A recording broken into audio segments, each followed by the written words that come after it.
Imagine trying to do an absolutely impossible calculation. Like, someone hands you a calculator right now and says, hey, punch in the exact numerical worth of the most important things in your life. Can you actually put a dollar value on a best friend? What is it, 100 grand? A million? I mean, it sounds completely absurd, right? Because it is. You literally cannot do it. But this absurdity perfectly highlights a deeply complex philosophical problem. How exactly do we assign value to the things in our lives? What actually makes something good? And maybe more importantly, what happens when two good things collide? Well, let's dive right in and decode the hidden architecture of how we value the world around us. By the end of this explainer, you're going to understand 5 key concepts: intrinsic versus extrinsic value, monism and pluralism, comparing uncomparable values, pluralism versus moral relativism, and finally, applying values to life. We'll build this up step by step, starting with the basic definitions and working our way straight to navigating the most challenging ethical crossroads.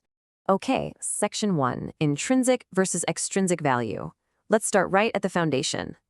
What does it actually mean when we say something is good? People spend their whole lives chasing good things, but philosophers break this down into 2 very distinct categories.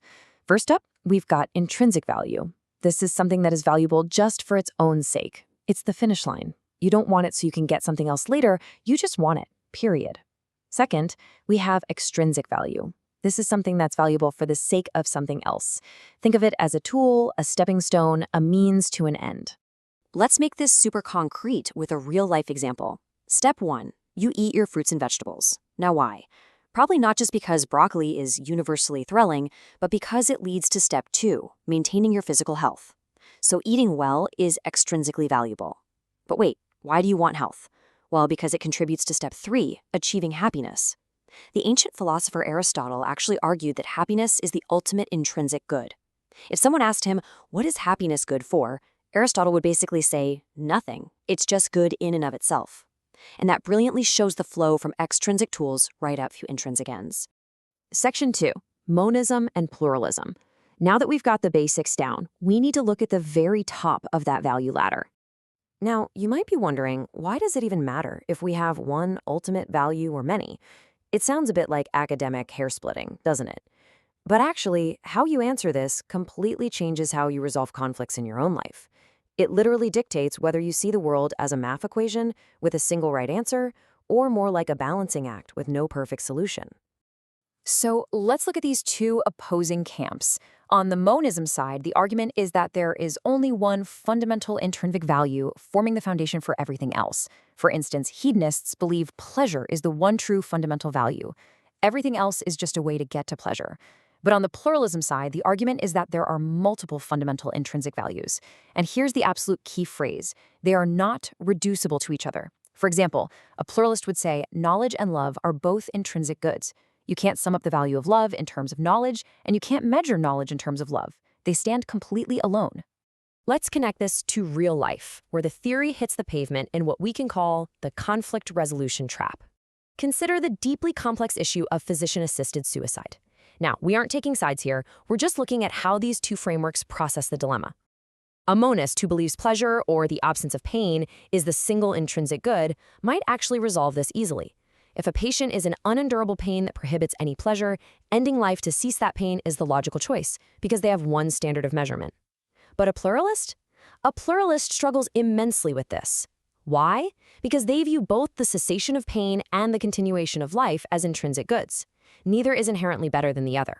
So they can't just do the math. They're faced with a true, sometimes unresolvable conflict. Building on this, American philosopher Martha Nussbaum offers a very famous pluralist perspective. She argues that a truly flourishing life requires a whole bunch of different goods. Look at this list: life, health, emotional attachment, affiliation, play, reason. You can't just trade play for health or reason for emotional attachment, right? They're all necessary ingredients for a flourishing human life. Pluralists point out that if we force society into monism, saying there's only one true good, we risk severely restricting individual freedom, especially for folks whose values don't perfectly align with the mainstream. Which brings us to section 3, comparing uncomparable values. Let's see how this builds into our next core problem. If pluralism is true, and we have all these different intrinsic values running around, like love, health, reason, play, how on earth do we compare them when making a decision? This introduces a massive concept in philosophy: incommensurability. I know, it's a huge word, but the definition is actually really straightforward. It just describes a situation where two or more goods, values, or phenomena have absolutely no shared standard of evaluation. They simply cannot be measured on the same scale. Think of it like this. Imagine trying to decide what is greater, the speed of a running cheetah or the size of the Taj Mahal. The cheetah is measured in miles per hour. The Taj Mahal is measured in square feet. It's an impossible, honestly kind of funny comparison because they completely lack a common metric. Wait, this is super important. Let's bring this right back to our opening question. Just like you can't compare miles per hour to square feet, you cannot convert friendship into currency. The value of a supportive friend is totally incommensurate with the value of $1. Even within our own lives, physical health and deep friendships are both incredibly valuable, but they're good in entirely different ways. Sometimes you literally can't even rank your own values to determine what's objectively better. Moving on to Section 4, Pluralism versus Moral Relativism. This is a crucial distinction. So pluralism teaches us that there are many different incomparable values. But this leads to a really common student confusion, and quite frankly, a dangerous philosophical trap. If there are multiple frameworks for what is good, does that mean no one can ever judge anyone else? We need to draw a really sharp line here between moral pluralism and moral relativism.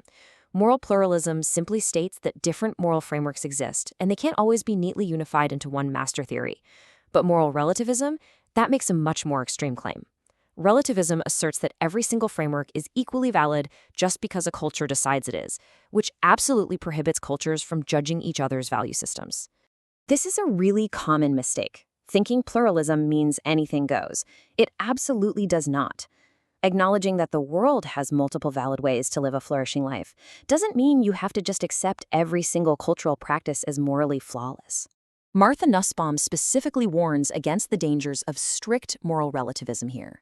She points out that if morality is 100% relative to local traditions, outsiders would never be allowed to condemn practices that actively harm people. For example, she cites female genital mutilation. Under strict relativism, outsiders couldn't condemn this because, well, it's a local tradition.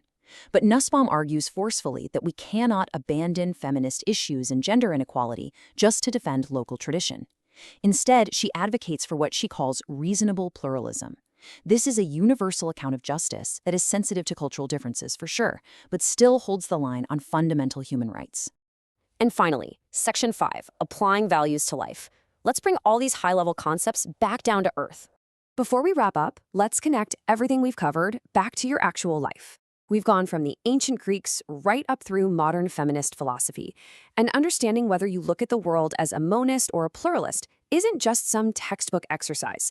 It has highly practical outcomes. It defines what you naturally label as right or wrong. It determines how you navigate deeply stressful ethical actions where there are no easy answers. And most importantly, it completely shapes the ultimate aims you pursue in life. Are you chasing one supreme metric, like career success or pure pleasure? Or are you trying to balance a pluralistic portfolio of health, relationships, reason, and play? I want to leave you with this final provocative thought to chew on. Take a look at your calendar for the coming week. Are your daily goals just extrinsic stepping stones? Endless means to some future end that you never actually reach? Or are you taking the time to pursue true intrinsic value right now, simply for its own sake? Think about that. Thanks for joining me, and I look forward